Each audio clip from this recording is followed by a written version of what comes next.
Amen. So, magandang hapon po sa bawat isa, lalo na po sa mga kasamahan natin, mga kapatid natin, na ngayon ay nakasama natin sa gawain na ito sa kanilang mga tahanan.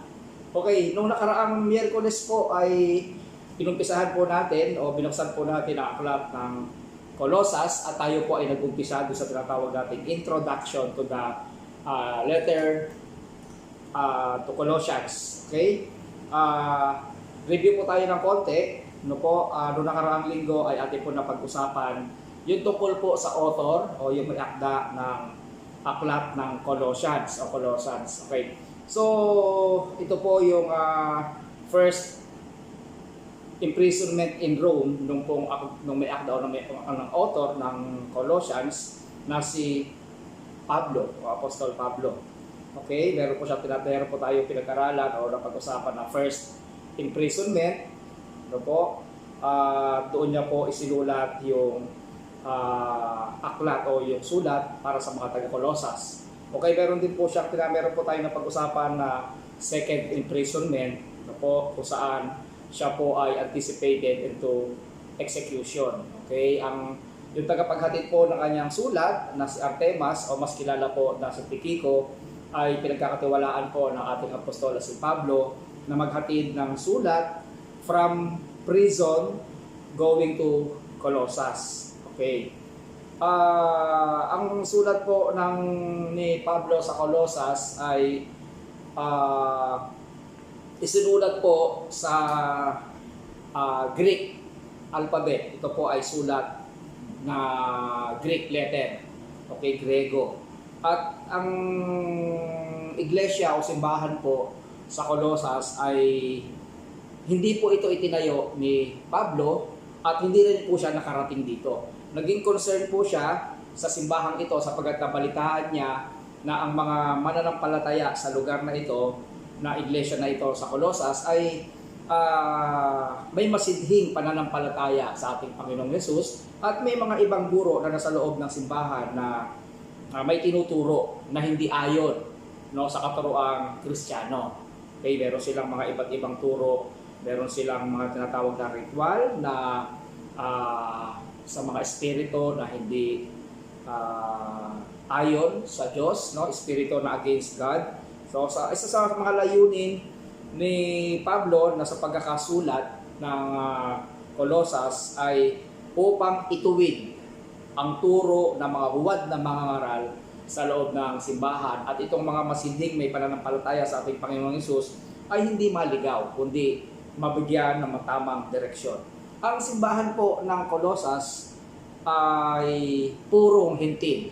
Yan. Kaya ito po ang sulat pong ito, ang letter to the Colossians ay nakarating po sa ating kapanahunan upang maging gabay na katulad ng kanilang pananampalataya. Wala pong Hudyo, Unlike po doon sa ating napag-aralan dati, yung mga ibang aklat ng Hebreo, yung ibang aklat na ating napag-aralan ay ang mananampalatayang hintil ng mga Kristiyano ay may kahalo ng mga Jew Christian. Ito po puro na simbahan ng mga Gentiles. Puro po ito. Wala po itong kapatulan. Katulad po ito ng mga simbahan natin sa panahon natin ngayon sa buong Pilipinas. Kung meron man sa bandang Maynila, may pa isa-isang Jew Christian ay kapatulad po ito ng ating simbahan ngayon. Yung pong Gentile Church, yung pong ating simbahan ngayon is puro po tayong hindi wala po sa ating nakahalong Israelita o mga Jew Christian. Okay? So, tapos na po tayo doon sa last Wednesday, yung ating pong introduction. Okay? So, ngayon po, dito po tayo sa pangalawang bahagi ng aklat na ating pinag-aaralan ng Colosas, ay ang aklat po ng Colosas ay meron pong 4 chapters. 4 po ang kapitulo o chapters ng Colosas. Yung unang chapter po ay meron pong 29 verses. Yung chapter 2 meron 23. Yung chapter 3 ay meron pong 25 verses. At yung chapter 4 po ay meron pong 18 verses. Okay? Uulitin ko, ito pong sulat na ito, originally written in Greek. Sabi nga po nung ibang mananampalataya Bakit daw ang sulat o aklat ng Biblia, lalo na po sa New Testament ng Kristiyano, ay ang dami raw salin, no? Ang daming salin. Meron daw Latin, may Greek, may Hebrew, no? Ngayon, pagdating sa sinalin po sa salitang Pilipino o salitang Tagalog, meron siya iba-ibang klaseng salin. Ano po? Yung Quran po, yung libro po ng mga Muslim o ng mga Islamic religion, ay isinulat po yon sa isang Islamic writings na walang ibang salin. Kaya kung ikaw ay mangangaral, mag-aaral ka talaga itong salin na yon. Kung yun man ay sinalin sa Arabo o Arabic language, mag-aaral ka talaga ng Arabic. Kaya pagdating mo ng Pilipinas, ipapangaral mo yung salita is ikaw na magta-translate nun sa pinakamalapit. Kasi habang isinasalin po natin ang Biblia o isang letra o isang sulat doon sa alam nating translation, habang sinasalin po natin ito, lumalayo po yung tunay na kahulugan. No? Tulad po ng asalin natin ngayon, merong New English Version, may English Version, New English Version, New Translation, mga kung ano translation, merong King James Version, New King James Version. Ang dami-dami, no? Ang dami-dami. So, ito po, ang letter po o sulat ni Pablo sa mga Colosas, ang mga taga-Colossian ay isa pong Greek, no? Manuscript ito po isinulat na Greek letters. Okay? So, pasok po tayo rito sa ating introduction o ang tawag po natin dito is salutations. Ano po yung salutations? Ito po yung greetings o pagbati. Yung chapter 1, verse 1, no? Babasahin ko po rito, chapter 1, verse 1 ng Colosas, mula kay Pablo, apostol ni Kristo, Jesus, ayon sa kalooban ng Diyos, at mula rin sa kapatid nating si Timoteo. Okay, chapter 1, verse 1, uulitin ko. Mula kay Pablo, sulat po niya to. Mula kay Pablo, apostol ni Kristo Jesus, ayon sa kalooban ng Diyos, at mula rin sa kapatid natin si Timoteo. Okay, ang chapter 1, verse 1 po ay isinulat in a normal manner of letter. Ano po yung normal? Pag po tayo nung panahon po na wala pang mga cellphone, tayo po ay gumagawa ng sulat. No, ngayon po hindi na masyadong gumagawa ng sulat kasi may mga cellphone na nagte-text na lang, tumatawag. Noon po, ang original po na salita na paggawa ng sulat, unang-una syempre introduction. Okay? Tapos pagkasulat po ng introduction, inilagay po doon sa sulat kung kanino yung sulat na yon. Then, sabi first, introduction, then addressing those to whom the letter is written. Kung kanino po, para kanino po yung sulat. Okay? So, sa sulat po, sa lahat po ng sulat ni Pablo, ito pong sulat sa Colosas, yung kanyang introduction, sabi rito, it has a very distinctly Christian flavor. Ano po yung Christian flavor o distinctly Christian flavor? Sabi po nga sa Tagalog, kakaibang masarap na lasa. No? Maganda yung kanyang introduction. No? Paul introduced both himself and his companion Timothy. Si Timoteo po ay kasama ni Apostol Pablo sa kanyang pagmiministeryo bago po siya mapunta sa bilangguan. Kasama niya ito. Timothy, a fellow servant of Paul, show him his love and respect. No, mataas po ang galang ni Apostol Pablo kay Timoteo. Kaya kung titingnan po natin sa sulat, nakalagay dito, at mula rin sa kapatid nating si Timoteo. So, parang co-author po siya ng sulat, no? Parang sinusulat niya yon na kung babasahin po nung pinagdala ng sulat, titingnan na, babasahin natin, i-imagine niya na habang sinusulat niya yon ay kasama niya si Timoteo. Ganun po kataas ang respeto o paggalang ni Pablo sa kanyang kamanggagawang si Timoteo. Nakalagay po dito yung kanyang show his love and respect. Ayan.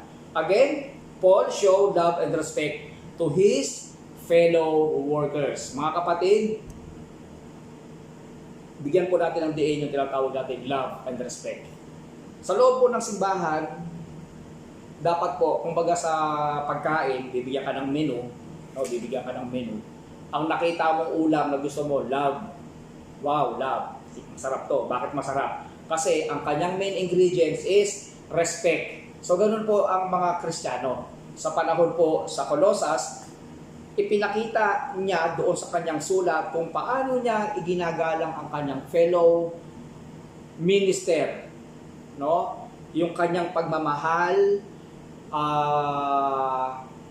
pag-aalala, paggalang, pagrespeto sa kanyang fellow workers. Hello, brothers and sisters, Marikina Disciples Church. Kumusta po ang ating relasyon sa ating mga kapatid sa loob ng simbahan? Dito po, ipinapakita po ni Pablo kung gaano niya binibigyang halaga ang kanyang kasamang manggagawa sa loob ng simbahan o sa kanyang ministeryo. Okay? Love and respect. Tingnan po natin ang ating mga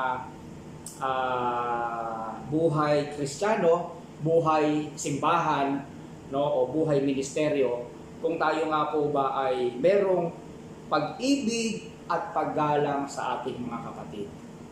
Okay? So, again, Paul show love and respect to his fellow workers. Napakahalaga po ng bagay ng isang ganito pagkakilanlan ng mga manggagawa o ng mga membro mismo ng simbahan, yung love and respect. Okay? Si Apostle Paul po, lagi niya pong sinasabi, he had been an independently and directly commissioned by the risen Lord. Sabi, tinawag daw siya, sabi ng Apostol Pablo, siya po ay tinawag bilang ng ating Panginoong Hesus ang nag-commission, ang nag-ordain, ang nag-install sa kanya bilang apostol ay ang ating buhay na Panginoong Hesus. Yung binuhay o nabuhay muling nabuhay na ating Panginoong Hesus. Nakalagay po rito, Paul admitted himself independently and directly commissioned by the risen Lord Jesus Christ. Sabi niya, ang sabi po nga dito sa 1 Corinthians chapter 1 verse 1, 2 Corinthians, sabi po rito, mula kay Pablo na isang apostol ni Kristo Jesus ayon sa kalooban ng Diyos. Okay, ayon daw po sa kalooban ng Diyos ang pagkatawag sa kanya bilang apostol. Hindi sa kanya, sabi po rin, ilagyan po natin na iba pang verse dito po sa Galatians. Tama ba? At Thessalonian, sabi po rito sa Galatians chapter 1 verse 1, sabi po rito, mula sa Panginoong Hesus, hindi namin tinanggap, no, hindi po niya tinanggap ang, hanapin po natin yung ating Galatians dito po sa Philippians, ayan, sa Colossus, Thessalonians. Yan. Ayon po rito sa Galatians chapter 1, ito po. Ayan. Mula kay Pablo na hinirang na apostol. Okay, mula kay Pablo na hinirang na apostol. Hindi ng tao o sa pamamagitan ng tao. Sabi rito, kundi ni Jesucristo at ang Diyos Ama na muling bumuhay kay Jesus. So, lagi po niyang nilalagay sa mga panimula niyang bati o sulat na ang kanyang pagiging apostol ay hindi po mula sa tao. Hindi po tulad ng ibang mga apostol o ibang mga pastor o ibang mga bishop o na-ordained, no, pastors. Mag-aaral sila ng Bible school, seminary, then magkakaroon sila ng OJT, magkakaroon sila ng mga training, magkakaroon sila ng mga requirements. Then after 4 years, na pag-aaral sa seminary, magkakaroon sila ng training sa church. Then after 2 years, sila ay merong mentor, meron silang mentor, tapos din sila ay i-ordain na as pastor o ordained pastor, no? Sila tawag natin reverend. So hindi po ganoon dumaan si Apostol Pablo. So lagi niyang sinasabi, ako po ay mula sa pagkatawag at ayon sa kalooban ng Diyos ang aking pagka-apostol. But Paul was the one who commissioned Timothy and Epaphras. Sila po yung mga tagasunod ni Apostol Pablo. At saka yung mga iba pang mga apostol mga ministro upang magpahayag ng mabuting balita at magkaroon sila nag-church planting. No? Sila po, ang pinaka-main objective nila sa pagkatawag sa kanila ay ikalat at ibahagi ang mabuting salita ng ating Panginoong Hesus at magtayo ng maraming simbahan. Okay? Kaya po itong verse 1 chapter 1 verse 1, Paul emphasized that his highest calling was from God, no? Siya po ay tinawag ayon sa kalooban ng Diyos. Okay, dito po tayo sa verse 2. Sabi po rito sa verse 2, para sa mga taga-Kolosas na hinirang ng Diyos at mga tapat na kapatid kay Kristo. Sabi rito, sumain niyo nawa ang kagandahang loob at kapayapaang mula sa Diyos na ating Ama. Okay, sabi po rito sa English, to God's people in Colossus. Okay, sabi nga ito, Colossae nga po yung original na sulat doon sa mapa. Colossae. To God's people in Colossae, those who are our faithful brothers in Christ. Okay, may God, our Father, give you grace and peace. Sabi in translation, dito po kasi nakalagay po rito para sa mga taga-Colossus na hinirang ng Diyos. Dito po sa Tagalog, nakalagay dito, hinirang ng Diyos. Sa English po, nakalagay po rito, God's people. Pero doon po sa pinakamalapit na salin, sa original na Greek translation, ang nakalagay po rito is to the saints. No? Ang sa saints po is English, or another translation for saints is holy, banal, saints, o mga santo, tawagin natin. No? Kaya sabi ng iba, hindi raw tayo naniniwala sa santo. Pero sa totoo lang, mas tayo pa nga po ang naniniwala sa santo. Ang salita pong santo ay isang Latin words na ang English po nito ay holy, no, or saints, no? Sabi po rito sa English, to the saints and faithful brethren in Christ at Colossae or Colossus. Okay, so nilagyan niya po ng tag o name tag, no, o pagkakilanlan o identification ang mga Kristiyano sa Colossus as saints. Hindi sila basta saints, but also a faithful brethren. Ano, saan sila faithful? Saan sila tapat? Tapat sila sa pagiging Kristiyano. Okay? Kaya po napakalapit po ng puso ni Apostol Pablo sa mga Kristiyano na taga-Colosas dahil sa kabila po na sila ay tinuturuan o napasok ng mga sindikatong tagapagturong maling turo, no, nagtuturo ng likong daan, ay nananatili silang tapat, hindi sila nagkakagulo, no? Naghihintay sila sa mga instruction na manggagaling sa kanilang apostol, which is the letter, no, from Paul going to the Christian of Colossus. Okay? So hindi po ito sinulat ni Apostol Pablo o in-address sa church. Alam niyo po yung sulat ni Pablo sa Colossus, sa Romans, sa Ephesians, at saka sa Philippians, nakalagay doon, to the, sabi rito, to the saints and faithful brethren, no? Sa kanila, doon po sa mga kapatid, sa banal, no, na tapat sa Panginoon. Okay? So, doon po sa Colossus, sa Romans, sa Ephesians, and Philippians, in-address niya po yung sulat, nakalagay, to the brethren. No? Unlike Corinthians, Galatians, Thessalonians, ang ginamit niya po ron, to the church.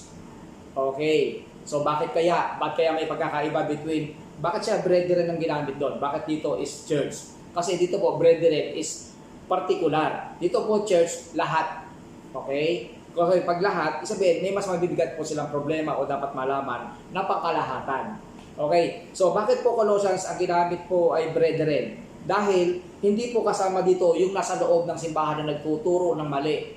Dahil sila po ang nagliligaw doon sa mga taga-Colossus. Hindi po sila tinawag na church. Kasi kung church, lahat po nang nandun, tagapagturo, tama, mali, lahat po yun. Naka-address po sa kanila yung sulat. But dito, ang kaibahan po nito, yung Corinthians, Galatians, Thessalonians, ay naka-address po, sabi, to the church of Corinthians, Galatians, at Thessalonians. Unlike Colossus, naka-address po ito sa particular brethren. Okay? By referring to the Colossians, saints and faithful brethren in Christ. Lagi po nung nakadugtong, in Christ.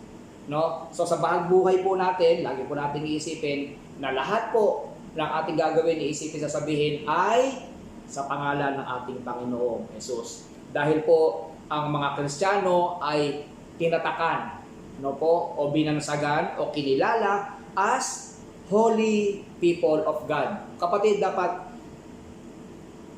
pag ikaw ay binansagan o kasama ka sa isang simbahan, ikaw ay meron ng tatak o identification na holy people of God. So dapat, yung buhay mo, holy people of God ka talaga.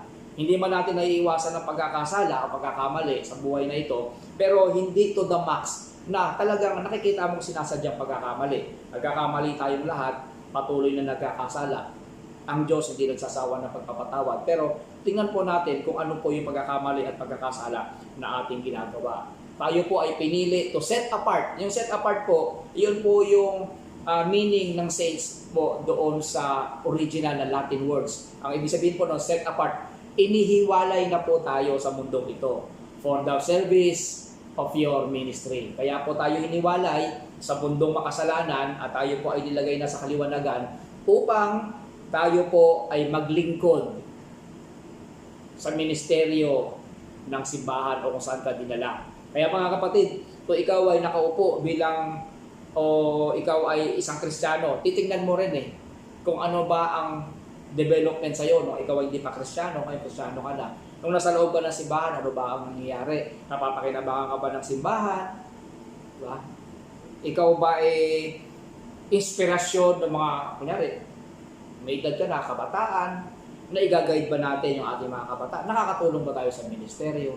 Diba? Bakit? Kasi ang tawag sa iyo, holy people of God. Hindi ka holy people of God, then nasa bahay ka lang, wala ka pakailam sa simbahan, hindi ka man lang participate sa mga gawain. No? Sa panahon kasi natin ngayon, tayo po yung naka-lockdown. Okay? Yung naka-lockdown po tayo, pangalawang araw po natin, 2 days po natin, ay binalik po tayo sa Modified Enhanced Community Quarantine o MBCQ. So marami na naman po tayong kapatid na hindi nawalan ng trabaho, lalo na po yung mga driver, yung mga parlor, yung mga barbershop, no, marami pa po, sino-sino pa po, marami po nawalan ng trabaho, yung mga nagtitinda sa kalsada, so nawala na po sila. Okay? So ano po ang magagawa ng holy people of God sa mga ito? Kailangan po natin siguro, mainganyo po natin o mapagsabihan o ma-remind natin yung ating po mga kapatid na sumunod sa gobyerno. No, sumunod sa gobyerno. Ipakita po natin bilang holy people of God na tayo po yung unang-unang modelo, yung kanilang tinitingnan na sumusunod sa gobyerno. Kasi paulit-ulit na po ito Dumating na po tayo sa GCQ, medyo lumuwag na po tayo. Naghihintay na lang po tayo ng MGCQ. Pero ibinalik po ulit tayo, umatras po ulit tayo. Pabalik-balik na lang po itong mangyayari na ito. Pabalik-balik na lang ang gutom, pabalik-balik na lang ang mga nangihingi ng kakainin o wala kakainin kasi kulang na po tayo sa disiplina. Okay? Minsan, tayo pang mga Kristiyano, minsan nga yung matatanda pa at taga-simbahan, ang mas gusto pang lumaboy ng lumaboy, imbes na yung matatanda sa simbahan na magsabi na huwag kayong lumabas ng bahay, sila pang nangunguna sa labas. Anong klaseng holy people of God ka? O ikaw mismo na matanda na sa simbahan ang nangungunang lumalabas at lumalaboy, imbis na ikaw ang magsabi doon sa mas nakakabata sa iyo na huwag kayong lumabas ng bahay sapagkat ang virus ay nasa karsada, hahatakin mo yan, padapo yan sa iyong balikat, sa iyong kamay, sa ulo mo, sa pag-upo mo ng bahay mo, ikakalat mo sa bahay mo yan, ang mga anak mo, apo mo, na walang kamalay-malay, ay binigyan mo ng sakit. Okay? So tatawagin tayong holy people of God kung tayo mismo, pagkasabi ng gobyerno, sa loob lang kayo ng bahay, lalabas lang tayo kung may bibiling pakakainin. Okay? Lalabas tayo kung tayo ay papasok sa ating trabaho. Pero kung ating trabaho ay work from home, sa bahay lang po tayo. Ano pong gagawin natin sa bahay? Boring. Basahin mo ang Biblia. Mag-aral ka ng Biblia. Kung tayo ay ibabalik ng Panginoon, ng gobyernong ito, sa GCQ at NGCQ at magkakaroon pa po tayo ng new normal, mapakinabangan ka ng simbahan. Mag-aral ka, mag-exhort ka, di ba? Hindi boring. Bakit ka boring? Kasi ang isip mo, ang setup ng isip mo, siguro hindi align to the holy people of God. Dapat holy people of God tayo sa loob ng simbahan. At tayo ay chosen people and set apart for the service of the ministry, of your ministry in the church. Okay, nasa loob lang tayo ng bahay. Ano ba ang ating contribution sa gobyerno? Pwede mag-chat tayo na huwag tayong lumabas ng bahay, huwag tayong pasaway, manalangin tayo, di ba? Pero marami po tayong magagawa. Okay, ang sabi po ng IATF, ang sabi po ng Interagency Task Force, at sabi po ng DILG, social media is not reliable for any information in this time of pandemic. Yun po nating nababasa sa mga social media. Mga fake news po yun, ipinapasa pa natin. Nakaka-toxic lang po na utak yun, nadadamage lang po yung ating mga utak, isip, dahil po sa mga mali-maling mga informasyon na nating nilalagay, ipinopost sa ating group chat. Okay? So, holy people of God, dapat magbigay po tayo ng inspirasyon sa ating mga kapatid, no? Magkaroon po tayo ng isang direksyon, magkaroon po tayo ng pagkakaisa, na tayo mismong mga tao sa loob ng simbahan na nagpapakita ng isang magandang modelo sa mga kapatid nating hindi mananampalataya, no? Sa mga kapatid na nakapalibot sa ating komunidad. Okay? So, napakaganda po na tayo po ay tinitingnan nila bilang magandang halimbawa. No, sabi nga nila, daming tao dyan, parang wala ka nakita lumalabas. Di ba, 2 anak nila, may apo sila, may manugang, may anak. Ang dami nila dyan. Oh, nabapas lang sa beses yung kotse, na malengke. Pagbalik, sumunod na linggo ko na uli nakitang lumabas. Walang lumalabas talaga. Bakit? Di ba? Utos ng gobyerno eh. Sumunod na lang tayo sa gobyerno sapagkat walang pamunuan sa ibabaw ng mundo ito na hindi ang Diyos ang naglagay. Kung nagkakamali man ng gobyerno, sila ang mananagot sa Diyos. So gagawin natin, susunod. Amen. So grace, dito po sa verse 2, dito po sa sumainyo nawa ang kagandahang loob at kapayapaang mula sa Diyos nating Ama. Dito po, yung kagandahang loob, kung babasahin po natin ito sa English, grace. No? Yung kapayapaan dito, peace. Okay? So grace be unto you and peace from our Father. From God our Father. Okay? So, in original manuscript, it is a combination of Greek and Jewish greetings. Yung greetings po, ito po ay sinulat sa Greek. Okay? Si Apostol Pablo po ay isang Jew. Kaya po yung kanyang letter to the Colossians, yung kanyang pong greetings dito ay kombinasyon ng isang Greek at Jewish greetings. Ito po ay yung unique Christian greetings because of confirmation of receiving peace and grace. Yan, no? Pag ikaw binati ka, kapayapaan at biyaya ay sumainyo. Wow, as Christian, pag ikaw po ay nasa ilalim ng biyaya, meron ka pong kapayapaan. No? Ito po ay nag-i-inspired sa mga readers, no? Sa mga readers, sa mga mambabasa, lalo na po sa ating panahon ngayon na tayo po ay nahihirapan sa ating kasalukuyang sitwasyon ng pandemic. Pag po nababasa natin ito, sumainyo nawa kagandahang loob at kapayapaan mula sa Diyos na ating Ama. Ang sabi po sa English, grace be unto you and peace from God our Father. So, ito po ay nagbibigay po inspirasyon sa ating mga Kristiyano na nalilito na sa takbo ng ating gobyerno, ng ating pamumuhay, lalo na po kasi ngayong meron tayong pandemic. In the same way, we are also receives peace and grace from our God, our Father in heaven. Amen? So, doon pala tayo sa verse 2. Ayan. Okay? Lagi po natin tatandaan, tayo po ay sumaatin ang biyaya at kapayapaan mula sa ating Diyos Ama na sa langit. At tayo po ay binansagan ng mga holy people of God. Sabi, saints and faithful brethren. Sa ngalan ng Ama, ng Anak, at Espiritu Santo. Amen. So, kayo po ay dadako po tayo sa ating pangalawang bahagi ng ating prayer meeting. Ayan. Nung nakaraang linggo sa Miyerkules po, ay tapos na po yung ating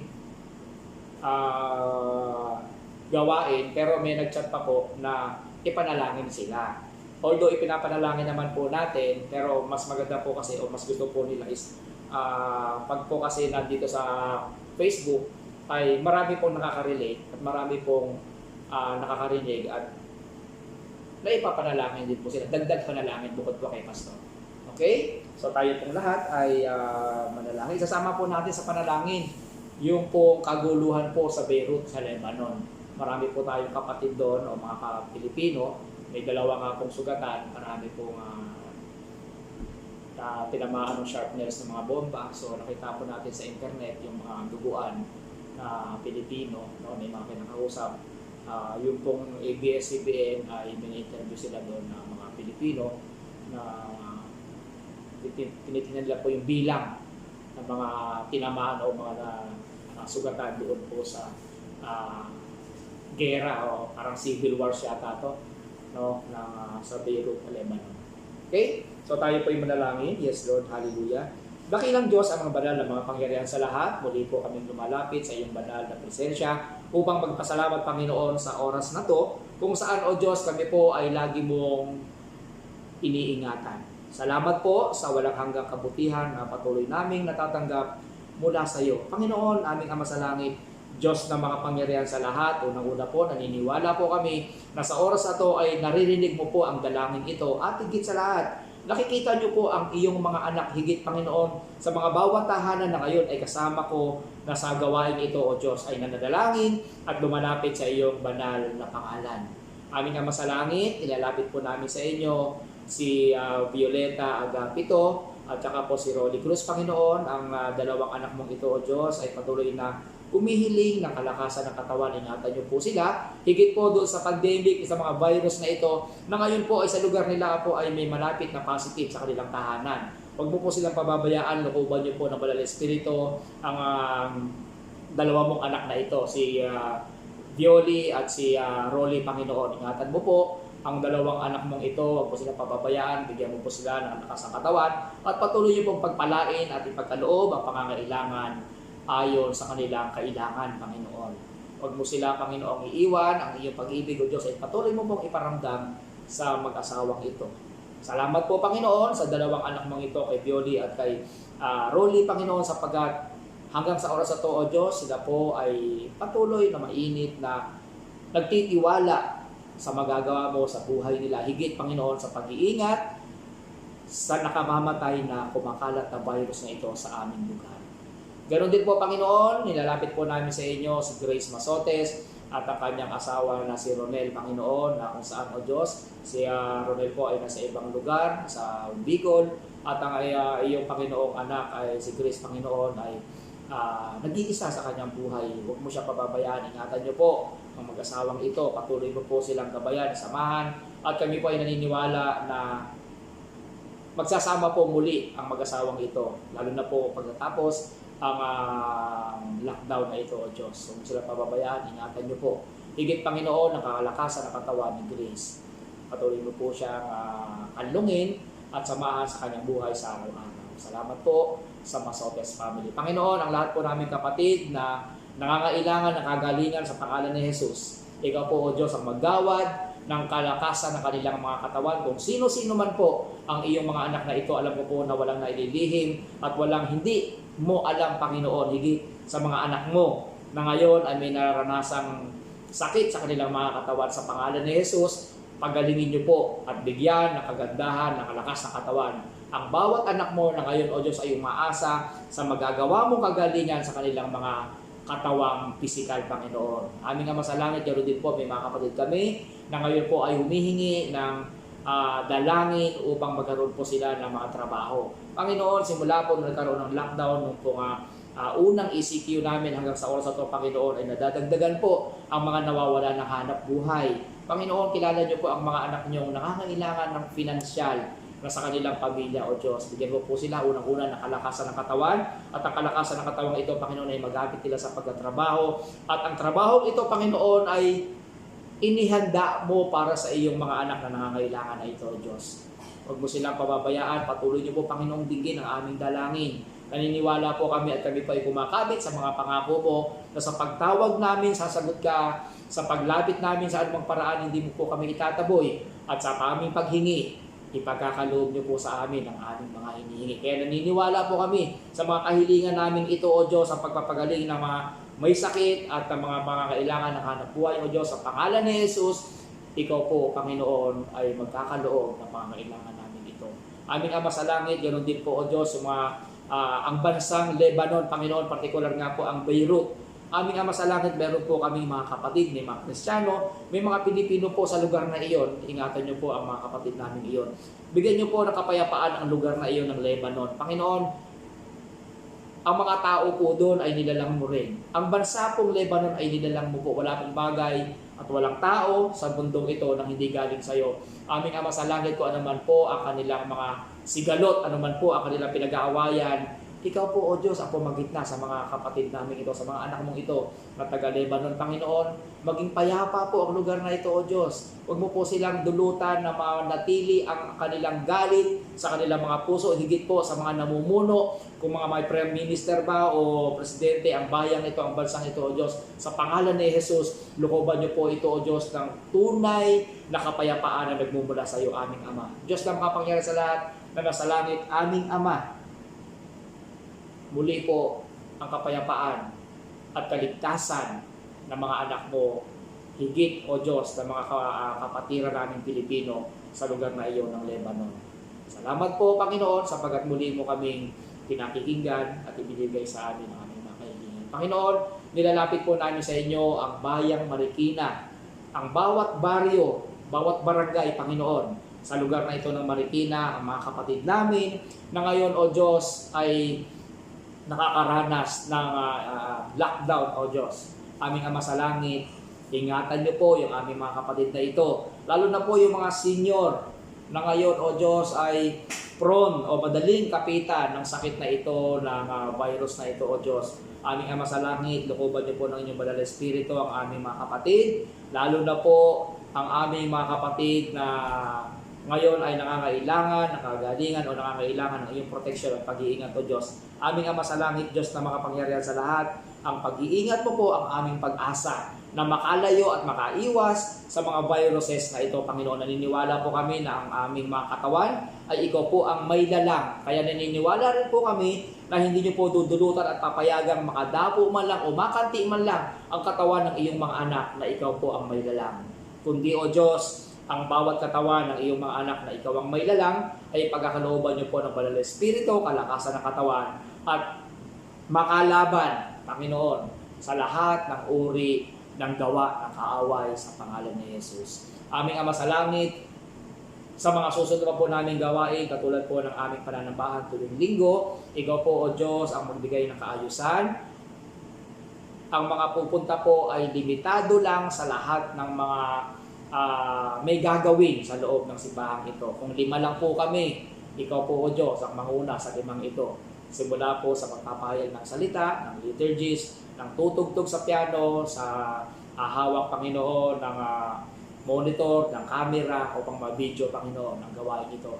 Diyos na makapangyarihan sa lahat, sa kabila po na hindi pinapayagan ang social gatherings, kami po ay hindi magpapaawat na magkaroon ng pagkakasama-sama kahit po sa Facebook po at saka sa page, Panginoon, ng mga Facebook page ng aming simbahan. Kami po ay magkakaniig, kayo po ay magkakaroon ng pagkakaisa at patuloy na magmamahalan sapagkat ikaw ang Diyos na aming sinasamba at ang Diyos na makapangyarihan sa lahat na aming pinupuri at pinanggagalingan ng aming buhay.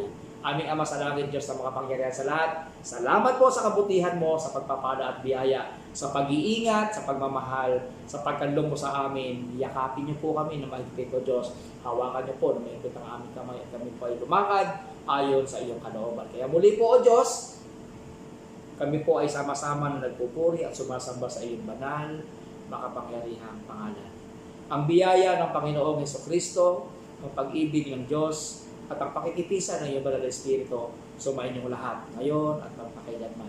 Sa pangalan ng Ama, ng Anak, ng Espiritu Santo.